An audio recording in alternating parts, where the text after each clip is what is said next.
Bonsoir Claude Bronner, médecin généraliste, vice-président du syndicat Union des généralistes. Merci d'être avec nous. À vos côtés, Fabrice Divisio, avocat spécialiste en droit de la santé. Bonsoir Fabrice Divisio, merci également à vous d'être là. On l'a vu, ces organisations qui jugent cette instance déontologique inutile et nocive. Les mots sont assez forts. Dans une tribune, donc ces associations demandent la dissolution tout simplement du Conseil national de l'ordre des médecins. Est-ce qu'ils ont raison? Est-ce qu'il y a un vrai problème avec l'ordre, docteur Bronner? Il y a un problème avec l'ordre comme avec beaucoup d'institutions, mais il ne faut clairement pas jeter le bébé avec l'eau du bain. Et l'ordre a une utilité certaine dans beaucoup de situations. Il permet notamment aux patients et aux médecins de se retrouver quand ils ne sont pas d'accord entre eux. Et la différence première entre l'ordre et la justice, par exemple, c'est que quand vous portez plainte à l'ordre en tant que patient, vous serez immanquablement entendu en face du médecin contre qui vous vous plaignez. Et ça ne se passe pas du tout comme ça dans la justice, par exemple, qui remplacerait l'ordre si on était amené à le supprimer. Alors, je vois Maître Divisio qui lève les yeux au plafond d'ores et déjà. Avant de vous faire réagir, je vous propose d'écouter ces 26 associations et organisations signataires de la tribune qui s'appuient donc sur un rapport de la Cour des comptes publié fin 2019. Voici ce que dit ce rapport. L'ordre n'a que marginalement tenu compte des recommandations formulées par la Cour en 2012 à l'issue de son précédent contrôle. Il reste marqué par des problèmes de gouvernance, de sérieuses défaillances de gestion, des insuffisances persistantes dans l'exercice de ses missions et un manque de rigueur dans le traitement des plaintes des patients. L'ordre intervient fréquemment dans le champ de la défense des intérêts professionnels, empiétant ainsi sur le rôle des syndicats. Dans le même temps, il n'exerce qu'imparfaitement nombre de ses missions, comme le contrôle du respect par les médecins de leur obligation de développement professionnel continu ou des règles déontologiques de la profession, souffrant de graves lacunes. L'accès aux soins n'apparaît pas non plus comme une priorité. Certains errements de gestion pourront donner lieu à une saisine des autorités judiciaires par l'intermédiaire du parquet général près la Cour. Alors, la Cour des comptes qui fait état, on vient de l'entendre, de faits manifestement assez graves qui indiquent en substance que l'ordre n'exerce qu'imparfaitement nombre de ses missions. Les mots sont durs, Fabrice Divisio. À quoi sert l'ordre des médecins? À rien. Je vous l'ai déjà dit ici, à rien. À rien, sinon à emmerder les médecins, mais ça, voilà. On l'a bien vu dans cette crise. À quoi a servi l'ordre? Est-ce que le docteur Bronner, c'est intéressant, docteur Bronner, à quoi a servi l'ordre? Est-ce qu'il a servi à protéger les médecins? Est-ce que l'ordre, à un moment ou à un autre, est monté au créneau pour dire attention là, on manque de tout? Est-ce que l'ordre, à un moment ou à un autre, s'est érigé en protecteur des médecins? Non. Tout ce que l'ordre a fait dans cette crise, c'est en choisir quelques-uns qui l'arrangeaient, les poursuivre, évidemment, en faire grande publicité, alors que pendant ce temps-là, la Cour des comptes vous disait « Attention, il y a des problèmes sur vos missions, et notamment sur le contrôle des liens entre les médecins et l'industrie pharmaceutique. » Mais cela, le lien entre l'industrie pharmaceutique et les médecins, curieusement, l'ordre s'y est pas intéressé dans cette crise. C'est ça qui est assez singulier, si vous voulez. Et entendre le docteur Bronner nous expliquer que l'intérêt de l'ordre, c'est de mettre face à face les victimes, en tout cas les patients et les médecins, mais j'espère quand même que, on n'a pas oublié dans ce pays que la justice a précédé l'ordre, que l'ordre est né très tardivement, et qu'avant l'ordre existait la justice, et que d'autres systèmes, comme le système italien par exemple, a définitivement abandonné la justice ordinale pour la confier aux institutions judiciaires de droit commun. Donc on est sur une espèce de millefeuille administrativo-juridique français qui est la spécialité de ce pays, et concrètement, on a vu le patrimoine de l'ordre, on a vu l'argent dont dispose l'ordre, mais finalement les missions de l'ordre, concrètement, je le redis, mis à part emmerder les médecins, je ne sais pas à quoi ils servent. Alors, la réponse de Claude Bronner?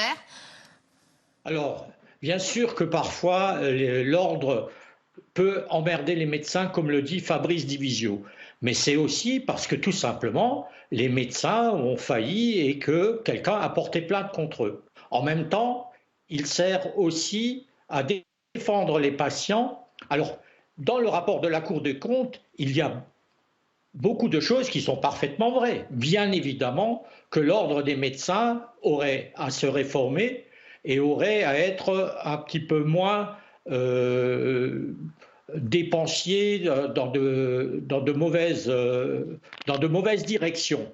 Mais encore une fois, il ne faut pas jeter le bébé avec l'eau du bain. Ce dont on parle dans le rapport de la Cour des comptes, ce n'est pas ce qui se passe dans tous les conseils départementaux. C'est quelque chose qui est arrivé, trop souvent à mon goût, dans un certain nombre d'endroits. Ce n'est pas parce qu'on n'est pas d'accord avec une décision de justice, et ce n'est pas à l'avocat que je vais le dire, qu'on va dire qu'il faut supprimer la justice. Donc la suppression de l'ordre est quelque chose qui amènerait beaucoup moins un endroit où on ne pourrait pas régler les problèmes qu'on règle actuellement. Moi, quand j'étais plus jeune, j'étais contre l'ordre, comme le syndicat des médecins généralistes. Et puis j'étais conseiller ordinal quelques années et j'ai compris à quoi ça servait. Oui, ça. Et j'ai, moi, personnellement porté plainte contre mon président ordinal parce qu'il fait partie de ceux qui ont été désignés par la Cour des comptes. Je l'ai fait, mais ce n'est pas pour ça que je suis pour la suppression de l'ordre. Alors messieurs, tous les deux, je vous trouve assez doux et c'est plutôt rare que je dise ça à Fabrice Division parce que vous dites voilà ça sert à rien, y a des petits dysfonctionnements, sauf que les 26 organisations là, elles nous disent c'est une instance qui protège des professionnels de santé corrompus et maltraitants. On a entendu l'intervenant précédent Bernard Coadou qui nous disait voilà il y a des victimes qui se plaignent de médecins de prédateurs sexuels, il le dit et l'ordre a servi à protéger les médecins. Alors vous nous dites, Fabrice Divisio, ça emmerde les médecins, mais en l'occurrence, là, ça les protège contre des faits finalement assez graves. Le point sur lequel je ne peux pas ne pas être d'accord avec Claude Bronner, c'est qu'il faut se méfier des caricatures. C'est-à-dire que...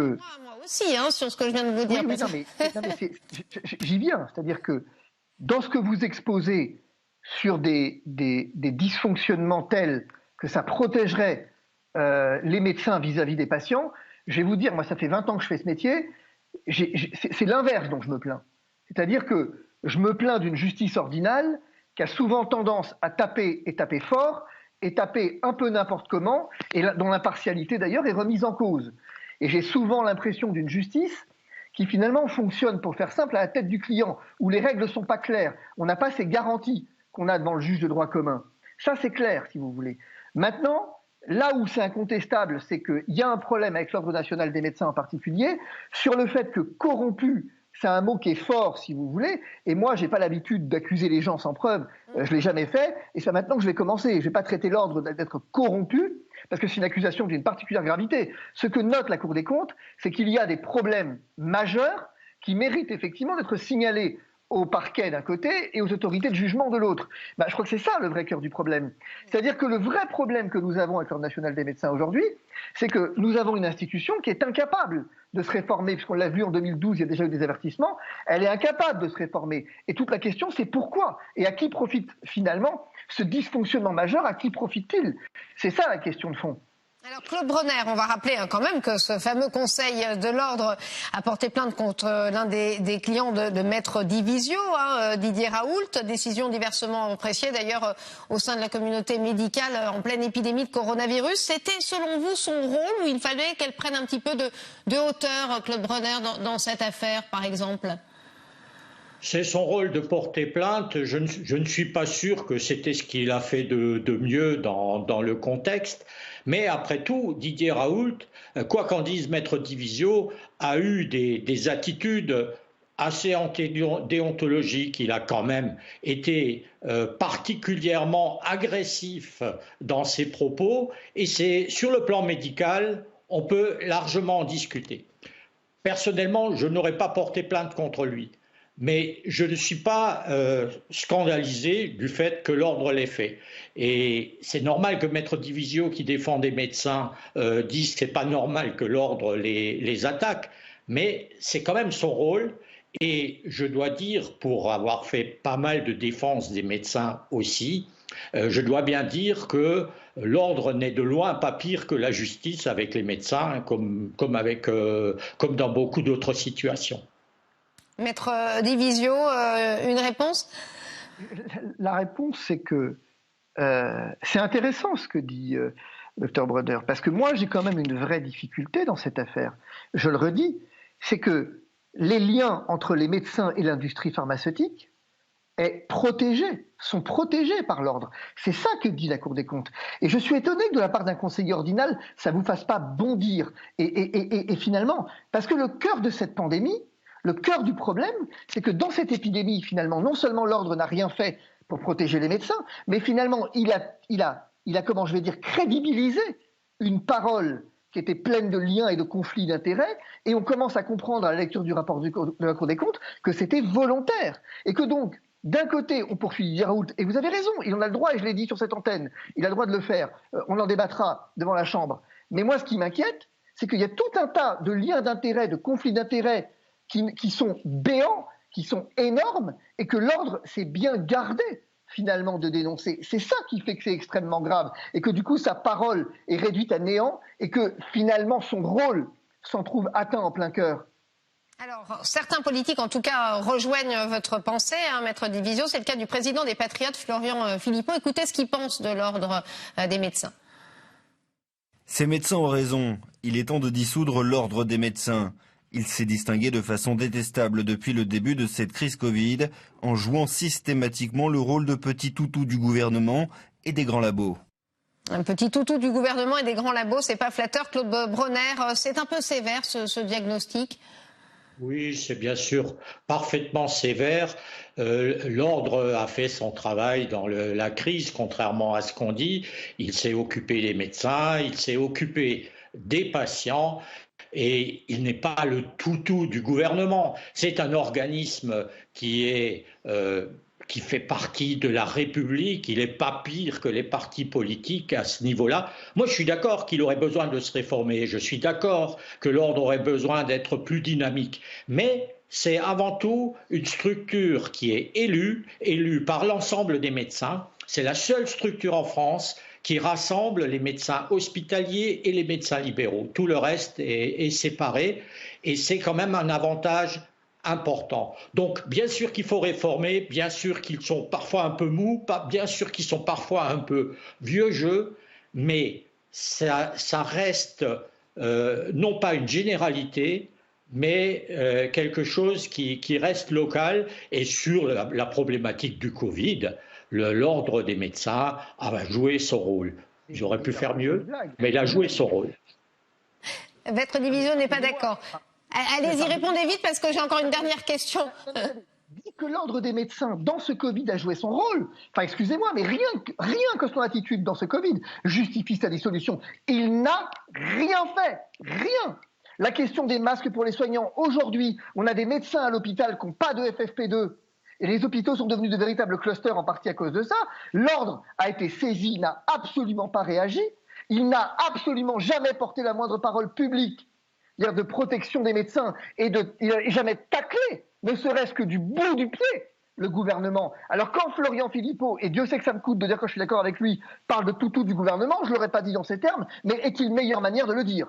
En tout cas, un toutou très riche, 85 millions d'euros de budget annuel, notamment issu des cotisations obligatoires de quelques 300 000 médecins. Claude Bronner, ça aiguise peut-être les appétits et les malhonnêtetés. Vous savez, vous, qui gère cette petite fortune ? Eh bien oui, ce sont les élus de l'ordre, tant au niveau des départements qu'au niveau national. Ce qui est vrai, c'est que c'est une somme importante qui n'est pas utilisée aussi bien qu'elle devrait l'être, mais c'est notre argent, à nous les médecins. Il n'y a pas un centime de l'État qui est donné à l'ordre, et donc on ne peut pas dire que c'est géré de manière malhonnête. C'est géré par les médecins. Docteur Bronner, c'est la Cour des comptes qui le dit. Écriture comptable irrégulière, incomplète, voire délibérément faussée. Vous ne pouvez pas venir me dire que l'ordre gère honnêtement son argent quand vous avez un rapport du comptable public. Il y a 90 départements en France. Il y en a combien qui sont désignés dans le rapport de la Cour des comptes? Non, ça marche pas. Il y en a moins de 10 qui sont désignés dans le rapport de la Cour des comptes. Il vous parle de l'ordre national des médecins ici. Il ne vous parle pas des ordres départementaux. Il vous parle de l'ordre national. Il vous parle de l'institution qui chapeaute le tout. Et la question, c'est pas est-ce qu'il faut dissoudre. C'est pas est-ce qu'il faut dissoudre les ordres, c'est est-ce qu'il faut dissoudre l'ordre national. Ça c'est une manière de présenter les choses qui est assez spécieuse. Il faut bien le dire. Je réponds. Attendez. C'est pas là pour être d'accord. Merci en tout cas à tous les deux, Claude Bronner. Merci également à Fabrice Divisio d'avoir accepté ce face-à-face. Merci à vous deux.